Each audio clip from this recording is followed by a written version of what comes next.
I request my husband to come who will render the song.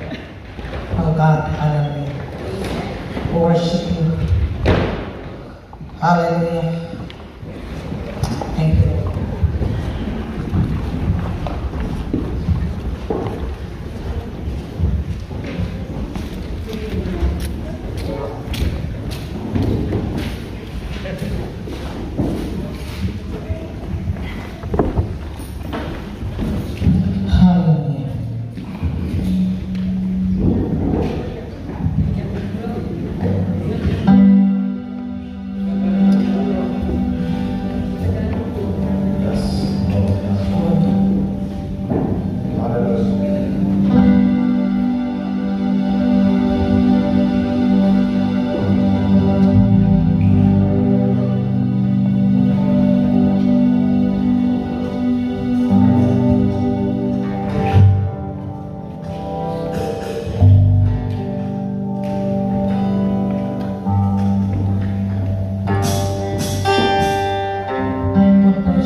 kayo lang ang magbasa sa Biblia.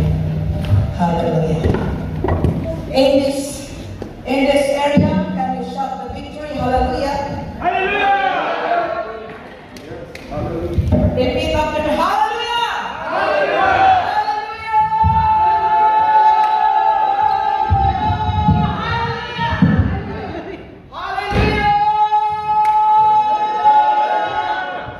That's your victory from God. Amen. Amen. Kung tayo magsama sa Panginoon, talaga, we are excited. Amen. Hallelujah. Hindi paus ang tinig natin ngayon. You know, my message for today, this is what I experienced. A long time ago, and you know, we are pastoring 32 years. 32 years. And we have a lot of experience about prayer. A prayerful Christian is a powerful Christian, amen? Amen. A prayerful church is a stronger church. Amen. The prayer is very powerful. Signs and wonders and miracles happen. Hindi mo yun, hindi kayo maka-relate kung wala kayong experience. Yes? But for us, we are, my husband and I, we are teamwork in the ministry. A lot of miracles happen because always praying. Praying without ceasing, right? And in Thessalonians, that's also a memory verse to the kids. But I always remember praying without ceasing. Ito ang mga bagay na we can closer to the Lord. Amen ba? Amen. Ito na bagay while I am cooking the food, I'm worshiping the Lord. Walang takot. Walang takot. Do you believe that prayer is a powerful? Amen. Amen. Yes, amen. Amen. But during the prayer meeting, if you believe the prayer is powerful, why the others not attending the prayer meeting? Yan na. Diba? But if you believe the prayer is powerful, you are there in the prayer meeting. You are in the prayer. Hallelujah. In the Philippines, we have two groups of intercessors. The one is the intercessors of the staff. The two is our intercessors. And the three is intercessors of the young people. Hello? But now, we're focusing our careers, our works.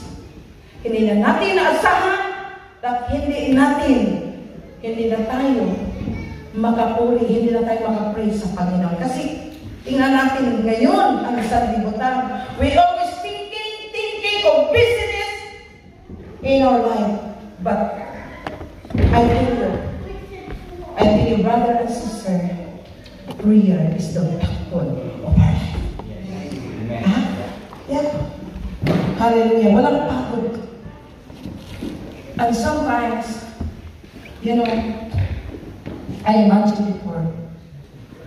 Hallelujah. So I pray first, Lord, thank you, Lord. Hallelujah. Use me mightily in the name of the Lord. Holy Spirit, Lord Jesus, anoint me, Lord. Any barriers I tear down through your name, in the name of Lord Jesus, right now. Hallelujah. Thank you, Father. Thank you, Lord.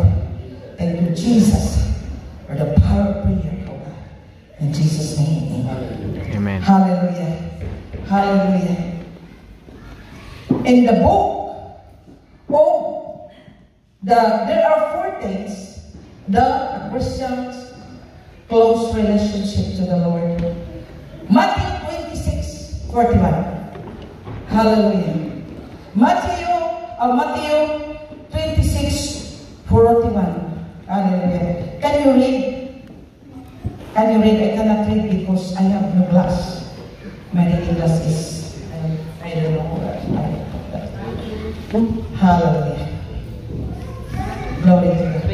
Matthew 26:41. Hallelujah. 26:41. Mateo. Watch and pray. The Spirit is really back the place. What? Watch and pray. You watch and pray. And then in 1 Peter 5:8. No, that's Matthew. Peter, kailangan ang mga Christian watch and pray. And 1 Peter 5:8 say, be on guard and be awake. That they will like a roaring lion to find someone to attack. Church, sometimes Christian, very lazy to pray. But I did not, I don't care. Bahala hindi ako ninyo pawala sa our friendship. But I share with you what's the importance of prayer to you. This is a very important to us. Sometimes 5 minutes, 2 minutes. Bakit man sa iba, yung ating cellphone, palagi natin tinitingnan. Why?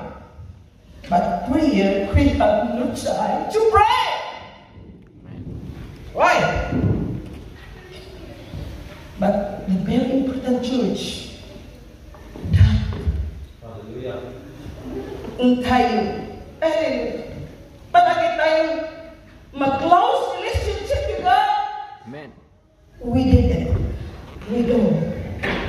Ating gumagawa tayo. Amen, church. Hallelujah.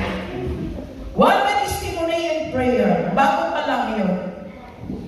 Pastor Joel, my witchcraft, there was a witchcraft of the cartoon. What do you see? The cartoon. Cartoon ba? Box. Yung box. 5 boxes yun. Surrender to Pastor Joel. Si inano ni Pastor Joel kasi yung time na yun, ako sa, I have something to do in the church. So si Pastor Joel, ang yan, sinunog niya. Anting-anting. Anting-anting, marami yun. Sabi na niya, so sinulog yun ni Pastor Joel. What's the prayer is powerful. Amen. Yung what's that aso? Yung smoke. Yun, umurma ng dragon at sa casnet. The smoke. So sabi niyo hindi pa yan, marami pa kaming mga experience na maraming sinurinder na mga witchcraft, yung mga anting-anting. Lahat. Ang sabi ng mga tao, the never say to us, wala lagi, hindi kayo na hindi kayo hindi kayo natakot. Hindi kayo natakot ng ganyan. Kasi, if you have a good relationship to the Lord, closer to the Lord, walang makaano sa'yo. Harm to you.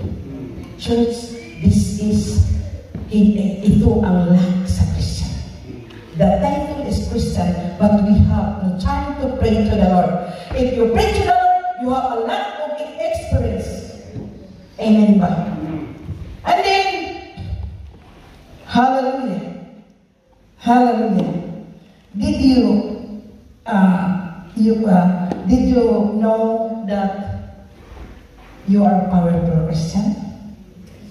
Amen. Kahit saan kayo. Sa bayan namin, punta na ko dyan, saan si Pastora? Kahit sino, mga politics, mga nagtatrabaho ng iba't ibang mga ayon siya. tinatawag ako nila to pray. To pray. Bakit? Nakita ng mga tao na something iba. The power of God that move in your life. Kaya, sabi ko, kahit saan akong solo, I can worship the Lord. Hallelujah! Hallelujah! Hallelujah! There is power and praises to the living God. Hallelujah. Number 2, did you remember Daniel? Even Daniel warning to the king. But Daniel opened his house. Opened his house. And the people said, oh, look, Daniel. Even you warned Daniel that you didn't, Daniel not pray. So, look, Daniel, because Daniel knows that prayer is a powerful to tear down the enemy. Okay. Yes or no? Yes. Yes. Oh, walang pagod. Kasi ako, before, malaki ang ano ko dito. What's that yung alam? Sis, ganito. Sis, malaki yun. At the time, we have no money, we have no budget na magkaroon ako ng operation. But I go to the church and I pray to the Lord. Tatlong araw. But God helped me. Amen. How powerful God. Kapatid, kung kayo lamang you already experienced the power of prayer. Palagi mong ginawa yan. Araw-araw. Hallelujah. Araw-araw. Pray without ceasing. Araw-araw. Ang bakit naman? May mga time pa. There are things in this world. Hallelujah. Hindi ko kayo I'm not judge for you. But kung kayo ay mahalaga sa iyo that you are closer to God, you did it. You do it. You do it. Hallelujah. No? Walang pagod. Kung kayo naka-pray, kung kayo naka-worship sa Panginoon. Hallelujah! Hallelujah! Hallelujah! Hallelujah! The Holy Spirit right now move. Amen! Amen. Hallelujah!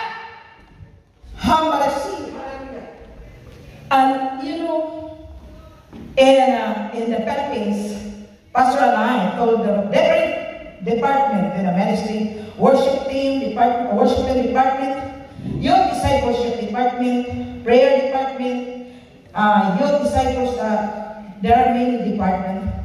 So lahat yun, sinabihan namin sila. Ang mga worship team din, palagi tayo manalangin, palagi tayo we read the Bible. Time will come, persecution, ano lahat, tribulation in your life.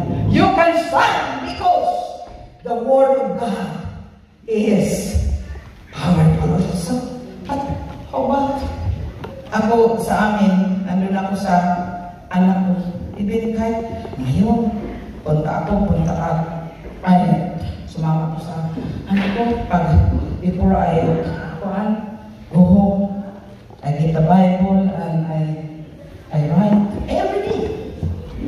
Kasi, if we pray, God will listen. If we listen, God moves us. If we believe, God is working in our life. Amen? Yan lahat. Can you read? In Acts 16:25. The power of praise and prayer. Hallelujah. God, you are worthy to be praised. Hallelujah. Thank you, Lord, that you have a group of intercessors. Maya-maya, I pray to you. Hallelujah. Thank you for your heart. Hallelujah. Worship team, all of the people that support this ministry. I salute you. Support your pastor. Hallelujah. Can you read Acts 16:25?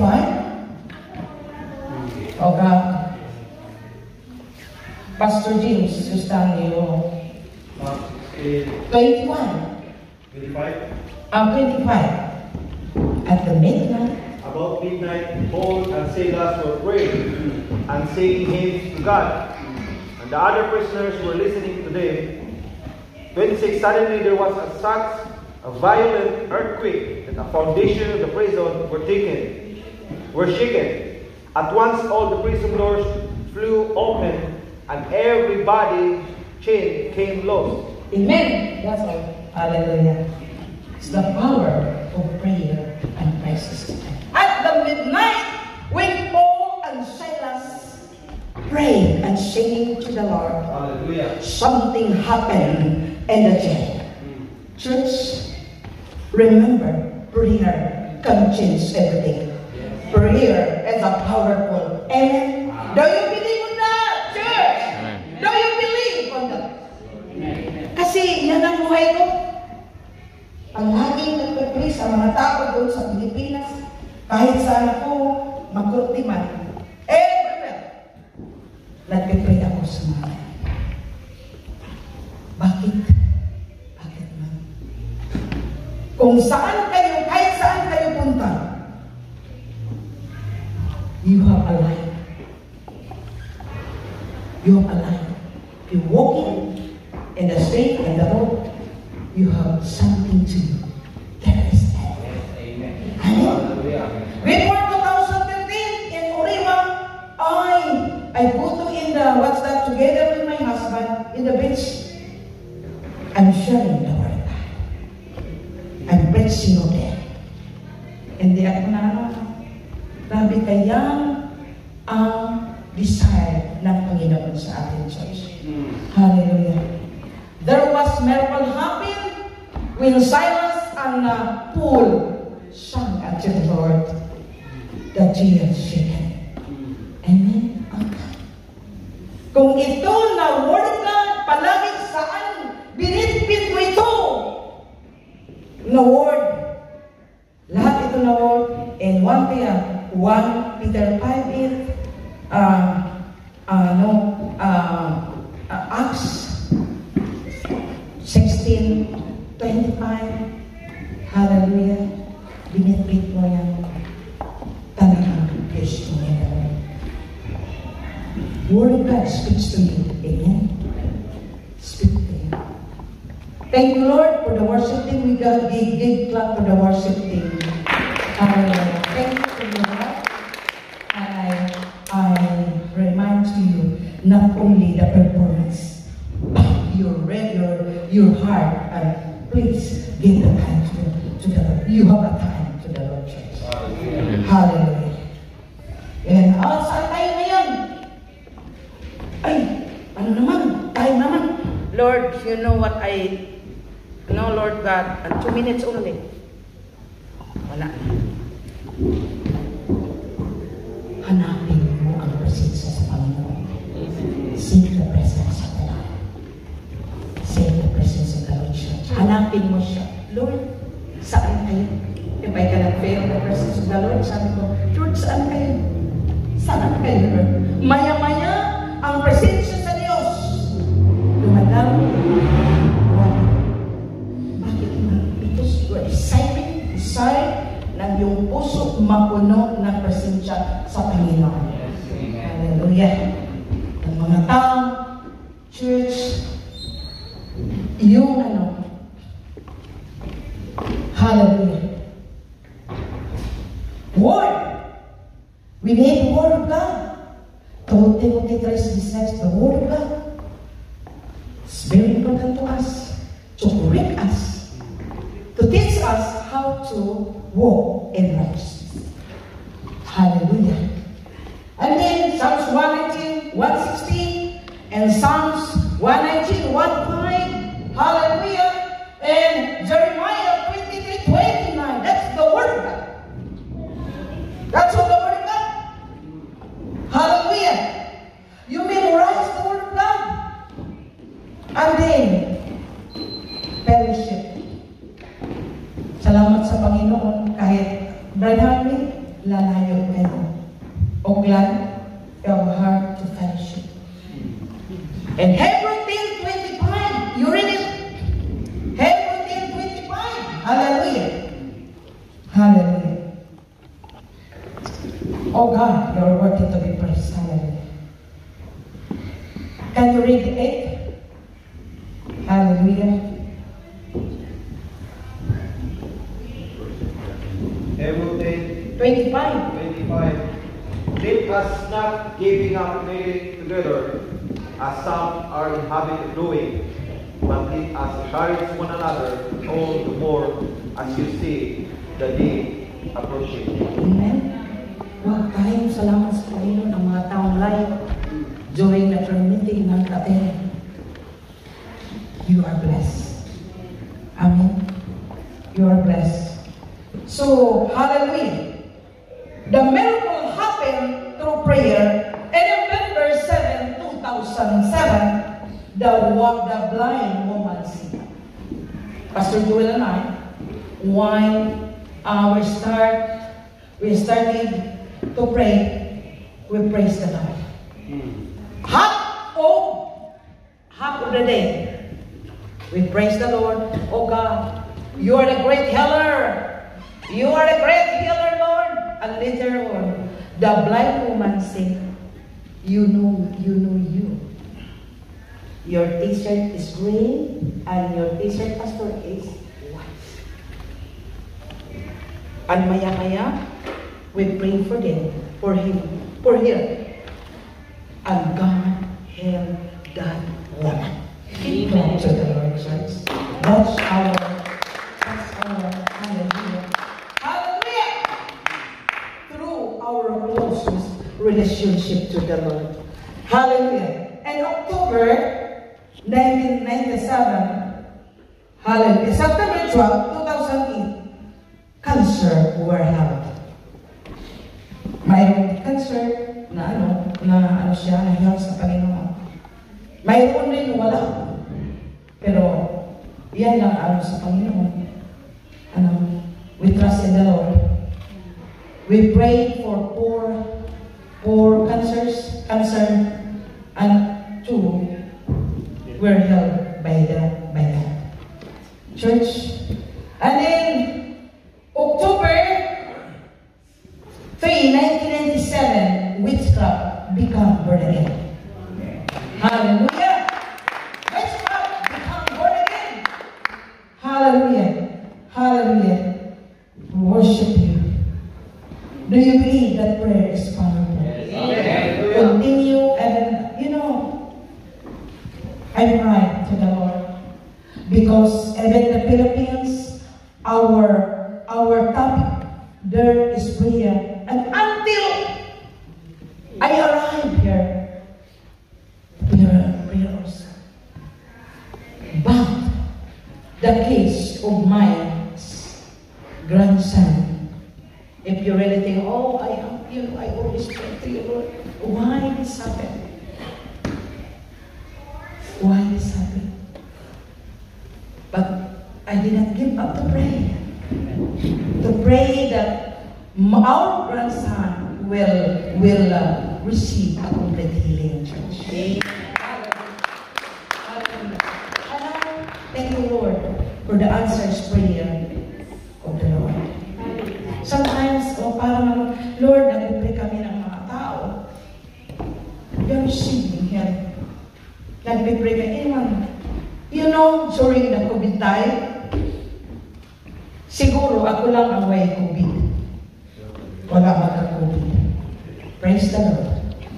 May mga pasyente ko sa iba't ibang na Taiwan, na New Zealand, mayroon rin makapatiran, saan naman yun, piniprihan namin yung pastor. Ano tayo? Sa muntik na kaming mamatay, pastora. Sabi ko, uminom lang kayo ng kalamunggay, pray for the kalamunggay, ano yung vitamin, pinipriyan. Talaga, sabi ni Pastor Joy, doktora kaya. Doktora kaya. Malunggay. Malunggay. Yan naman ang ininom ko araw-araw. Even then. Hallelujah. Sabi nila, Pastora, dito na ako nakahiga sa waiting seat namin. Kasi kung humiga ako doon, kawawa naman ang mga anak ko. Pero, nagkasakit. At, yung mga COVID patient, decoated in my house. Sabi ni Pastor, ay, bakit naman yung nagdala yung mga tao yung may COVID. Kaya magpipray ako sa kanila. At samtang sabi ko, punto ko na lang. Sabi nila, Pastora, punta kami sa iyong bahay. Kasi maglihas ka sa amin. And that time, Pastor Julius is COVID. Nag-COVID si Pastor. Sabi ko, lahat ng mga tao doon. Lahat ng mga tao. And then, sabihan ko yung mga intercessor ko, punta tayo sa church. Sabi niya, Pastora, hindi, bawal ito. No, ako man ang mapriso. Sabi ko sa kanila, punta tayo. Kasi ang ating church doon malaki. Punta ko doon. Si Pastor Joel nag-online yun. Sabi ko, punta ko sa church. Maya-maya, there was a police pastor. Sabi niya, do you know, Ma'am, na ito bawal ang mag-fellowship? Sabi ko, yes, I know that. Pero, ang mga tao mayroon ng depression, mayroon ng anxiety, mayroon ng lahat. Sino naman ang mag-encourage? So, we punta kami na sa church, parang kami sa Panginoon. We cried out sa Pilipinas, yung sa church namin, ang celebration lang ang hindi na-close. Kasi sabi ni Pastor Joel, gahig ulo, tigas ang ulo sa aking asawa. Sabi ko, pag nanoon ng pulis, sabi ng mga intercessors ko, Pastora, preso na kayo. Huwag! Ako lang ang magpriso. Hayaan mo yan. Ako ang magpriso. Kasi, bakit magpriso ako? Nagpipray kami. So, sir, umiiyak kami. Nagpray kami, sir. Sabi ng pulis, okay. Ano naman? Kasi, kung hindi tayo, sabihan na yung pulis na, sir, nag-pray kami sa inyo para hindi kayo magka-COVID, sir. Maraming salamat sa pag-pray. Umalis yung pulis. Nandoon ang kalakasan mo kung ginagawa mo yung pray without ceasing. Pray, yes, what's that? Read the Bible. Praising to the Lord.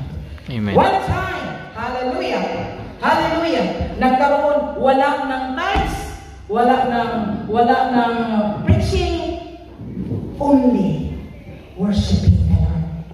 November 5, that's happened. Nga, bakit mayroon akong mga, may diary ko sa church? Yeah. You know, just explaining very well. There was a time that we come to church and then it's like when we come to the church, all the people are worshiping the Lord. Worshiping the Tapos, Lord. umuwi. Wala na yung mga, pero hindi yun. Ang test ko, wala yun. Huwag yun. Wala yun. Yeah, only the time. Only the time. Only the time. Ang mga, I remember my daughter, my son, my daughter, Kahit yung mga bata, umiiyak. Kahit yung before, yung silang James, talagang nag-prophecy yun, nai-islim yun, tumba sa grabe, ang lakas ng presensya sa Panginoon. And then, wala na, umiiyak ng mga tao, umiiyak ng mga bata. After that, I tell to the people, I know there was a man or a woman held by God. Yeah! Pumunta naman sa streets, na-help siya ng cancer. Give blood to them. Hallelujah. Yan naman. Yan, oh, magkawit. Bakit naman? Sabi, I worship you, hallelujah! Hallelujah! Ang iba, umiyak ng iba. Ang iba sabi, oh, siguro may problema ito umiyak.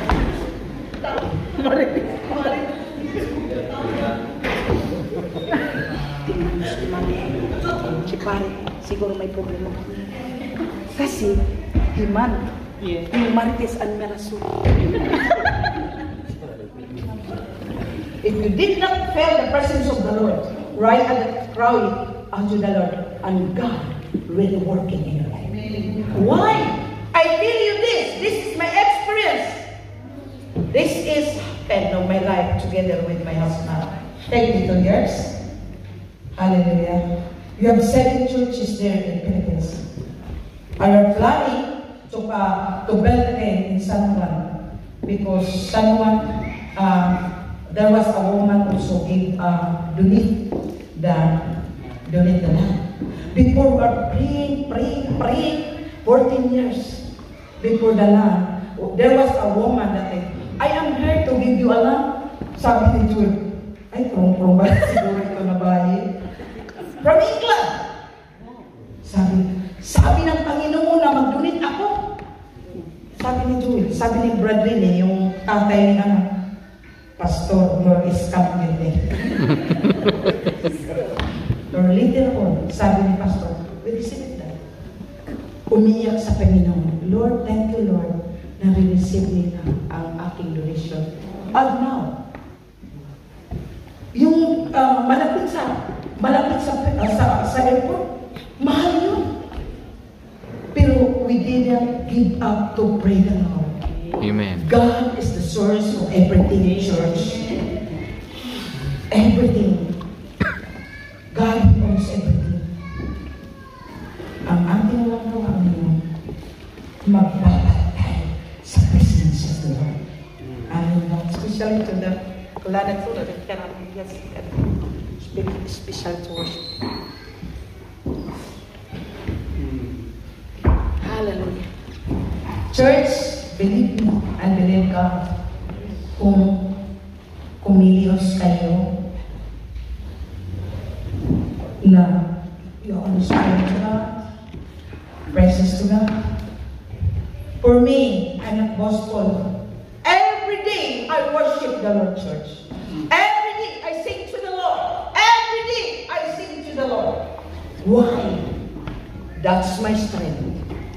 Yan ang aking kalakasan. Ang Panginoon mag-reveal sa iyo, church, wisdom and knowledge. Hallelujah. Maya-maya, I remember before that I sharing the word of God in the Uriwa Beach. Hindi sila maniwala na mayroong Diyos. But later on,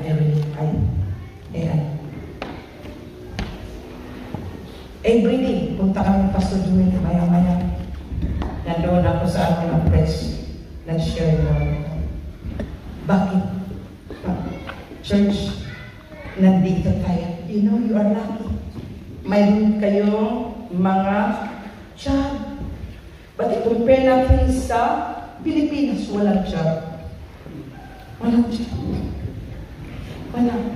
So, ang pastor's heart, yung nag-iwan na yung because sa aming church, sabi ko, nag-iwan kami ng bigas kasi may mga tao pumunta sa amin maghingi ng bigas.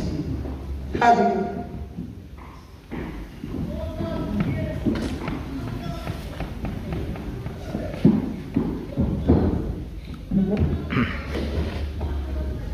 Hallelujah. But if you read in Proverbs 19:17, if you have the poor, you read it alone. Amen. Yan naman ang puso ng mga pastor. Sabi nila, tumawag ko last day, sabi niya, we miss you, pastora. Kasi kami sa tatay, ang pastor talagang ama, tatay, ang nanay kami doon. Walang mga bigas. Sabi, yung mga tao sa bayan, Ang bayan namin is, lasing. Punta sa amin, sa ating church doon. Sabi nila, dito lang kami punta kasi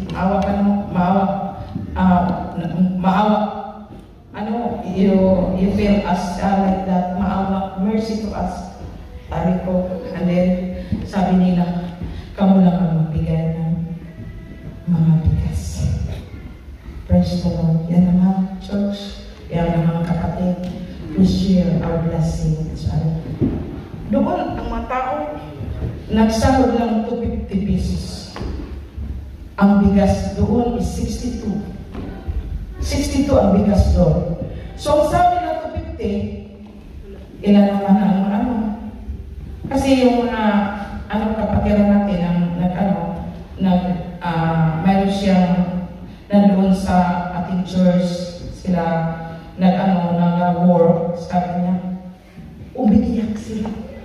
Sabi niya, kailan kayo babalik? Kasi mamamatay na kami. Oh, you trust the Lord. Hindi kami ang Panginoon. God supply your need. Amen. Sabi niya, bakit hindi ka magmanap ng ibang job sa iba? Sabi niya, hindi kami kasi you and Pastor Jubel, mga mabait na mga tao. Hindi, ang kabaitan namin galing yun sa Panginoon, hindi sa amin.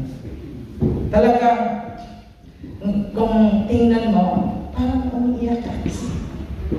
Dito, ang mga tao lucky, very lucky, pero kulang lang ang pag-serve sa Panginoon. Doon, kahit naman anong trabaho, very hard work, nandoon sila. Ilang sahod? 50. Ang iba 200. Tingnan mo kung may 5 anak, 4 na anak. Kasi doon sila sa amin, pray. I get 250 pesos, pamahal, breakfast, dinner, lunch and dinner. So, kung may mga pang pagkain, ipapadala lang namin. Yeah. Sabi ko kay Pastor Joel, Pastor, sabi ko kay Pastor, itong pag-start ng ministry natin, kahit wala tayo, magkabigay lang tayo, until now, nagbibigay tayo na mga blessing. Sabi yung sa bayan namin, nasa Lasin, saan kayo? Magkano kami ng... Sa English, kinabang ko. Kinabang. Yung mga tulong ba? Tulong. Sabi na, Donation. hindi kami ng tulong. Donation. Ang sabi sa merkado, yung sa market ako, punta kayo punta kayo sa Bunagin, kay Pastor Joel. Magbigay mo. Kaya kasi, mayroon tayong compassion dyan. Assistant.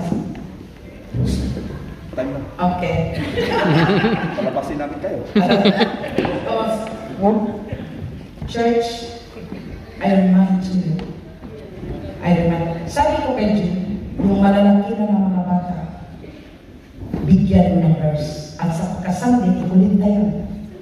Ang bigyan mo sila ng isang every the young people, and especially the adult, equip the word of God. Time, the temptation come, they can shine because they're already word of God in their heart, church. Hallelujah. Kasi tayo, a clean Bible, hindi yung ginamit. But a dirty Bible, palagi yun ginagamit. Amen. Amen. Time na. Amen. Salamat sa Panginoon. Hallelujah. Maya-maya, sometimes, we are the mapande, we're addicted of the self. Bahala na kung ninyo pabalikon sa pagbuhay, but I encourage to you, leave your cell phone. Amen? Talaga, kung nandun ka sa Panginoon, umupo kayo, grabe si Lord. Anak, gawa ka, you pray, you worship me. Pero kung puno-puno ang iyong utak, puno ang iyong utak, even your children you allow. Hallelujah! Bahala na. But it's remind you, huwag mong itolerate ang mga bata niyo. Kasi yung mga apo ko kanina, nag-ano ako. What happened to this world? I get the remote of TV and I get the cellphone. Sabi ni Ella, sorry ma, sorry nanay. I also love you. And being in the church, sabi sa mga tao, CCTV ako. Kasi, you know, I feel pity. I feel pity to the young people today that mas mahalaga nila ang, gadget po. Kaysa word of God. Kaysa wala ka. Nung tahimik naman ang buhay ko, I use the cellphone to encourage people. I use the cellphone to pray. Tahimik ang buhay ko, but lagi ako, I worship to the Lord. Hallelujah. Why? I give the time to the Lord. Church, I remind you. Sabi ang istrikta ng pastoran, no. Sa iyo. Hallelujah. Can you stand? Hallelujah. Hallelujah. Oh God, hallelujah. Hallelujah. Pray one another. Hallelujah. Oh God, pray mo ang katabi mo. Hallelujah.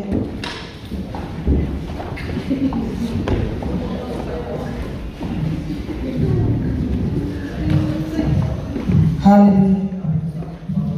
Oh God,